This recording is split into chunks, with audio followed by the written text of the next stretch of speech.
ఎగ్స్ని, పొటాటోస్ని అలాగే టమాటోస్ని బాయిలింగ్ పెట్టుకున్నాను. సో బాయిల్ అయ్యాక వీళ్ళని పీల్ చేసి పక్కన పెట్టుకోవాలి. 2 ఆనియన్స్, 2 చిల్లీస్ కూడా కట్ చేసుకోవాలి.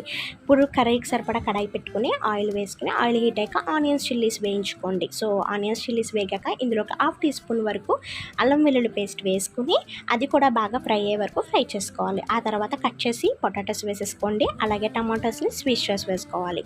వేసుకుని ఇవి బాగా మిక్స్ చేసుకుని ఒక 2 మినిట్స్ అలాగే ఫ్రై అవ్వనివ్వండి. ఫ్రై అయ్యాక ఇందులోకి మీ రుచికి సరిపడా సాల్ట్ని, చిటికెడు పసుపుని, అలాగే మీ స్పైసీకి లెవెల్కి సరిపడా కారాన్ని కూడా వేసుకుని అడ్జస్ట్ చేసుకుని బాగా మిక్స్ చేసుకోండి.